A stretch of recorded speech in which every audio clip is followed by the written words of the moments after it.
আসসালামু আলাইকুম রহমতুল্লাহি বরকাত। আমার প্রাণপ্রিয় সৌদি প্রবাসী ভাই বোনেরা, আশা করি আল্লাহর রহমতে ভালো আছেন।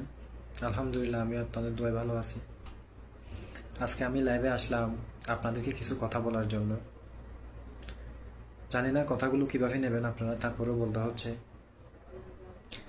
আপনারা বলতেছেন আমাদেরকে সৌদি থেকে একামা থাকা সত্ত্বেও আমাদেরকে ধরে ধরে পাঠিয়ে দেওয়া হচ্ছে, আমাদের খুব হয়রানি করা হচ্ছে, খুব অত্যাচার করা হচ্ছে, জুলুম করা হচ্ছে। আপনারা বলতেছেন কেন ভাই আপনাকে অত্যাচার করতেছে, কেন জুলুম করতেছে, কেন দৌড়ে পাঠিয়ে দিচ্ছে কেন? আপনাকে একটু বোঝার চেষ্টা করেন। আপনারা আপনারা জানেন সৌদি আরবে প্রতি বছর হজের আগে একটা অভিযান চলে, কিন্তু এইবারের অভিযানটা খুব ভয়াবহ।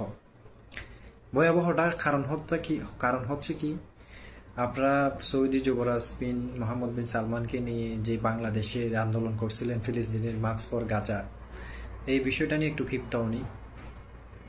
তার কারণে যে বাঙালিদেরকে এইভাবে হয়রানি করা হচ্ছে। তো আপনারা কাদেরকে হয়রানি করা হচ্ছে? যারা জিয়ারার বিষয়ে এসে ডেট চলে গেছে, আপনারা চলে যান না, এখানে থেকে গেছেন, তাদেরকে ধরছে। যারা উমরা নিয়ে আসছেন, ডেট চলে গেছে, যাই নাই, তাদেরকে ধরতেছে। একামা এক্সপায়ার হুরুপ বলাক হয়ে গেছে, তাদেরকে ধরতেছে, পাঠিয়ে দিচ্ছে। ঠিক আছে, আপনারা সেটা অবশ্যই ভালো করে জানেন। আর বিশেষ করে আকামা সত্ত্বে থাকা সত্ত্বেও যাদেরকে পাঠিয়ে দেওয়া হচ্ছে, তারা হচ্ছে সাওয়াক ভিসা নিয়ে আসছে। কপিলের গাড়ি চালাবেন ভাই, আপনি কাজ করতেছেন কেন? আমেল মঞ্জিলি ভিসা নিয়ে আসছেন, আপনি কাজ করতেছেন কেন? করেন ভাই, আপনি কবিলের পারমিট নিয়ে করেন, এখানে তাসরির ব্যবস্থা করেন। আপনি একটা তাসরি 200-300 টাকা খরচ করে একটা তাসরি নেন, কাজ করেন, আপনি কোনো সমস্যা নেই। কিন্তু আপনাকে এখানে পান সিগারেট বিক্রি করার লাইসেন্স দিচ্ছে আপনারে।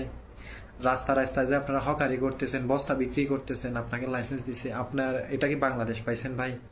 তো আপনাদেরকে না পাঠিয়ে কি করবে? আপনি ওখানে দেখে যায় নিউজ ছড়াচ্ছেন, আমাদেরকে একামা থাকা সত্ত্বেও পাঠিয়ে দিচ্ছে সৌদি সরকার। কেন ভাই আপনাদেরকে কেন পাঠাচ্ছে? আর এখানে প্রতিনিয়ত গুজব।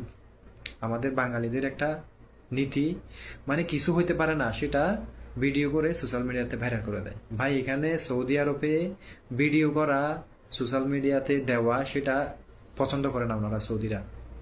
আপনারা কি করতেছেন? প্রতিনিয়ত ভিডিও করে সেটা ছড়া দিচ্ছেন, সেটা ওনাদের চোখে পড়তেছে, আরো কি হয়ে যাচ্ছে, আতঙ্ক হয়ে যাচ্ছে। কেন ভাই আপনাদের লাভটা কি? আরেকটা মানুষকে হয়রানি করা, আতঙ্কের মধ্যে ফেলে দেওয়া, আপনাদের লাভটা কি ভাই? দেশের মানুষকে টেনশনে ফেলে দিয়েছেন আপনারা। তো ডেফিনেটলি আপনাদেরকে মূলত কাদেরকে পাঠাচ্ছে? আপনার একামা বাহার, আপনি মক্কায় এসে কাজ করতেছেন। আপনার একামা রিয়াদের, আপনি মক্কায় এসে কাজ করতেছেন। আপনার একামা দাম্মামের, আপনি মক্কায় এসে কাজ করতেছেন। আপনার একামা জিদ্দার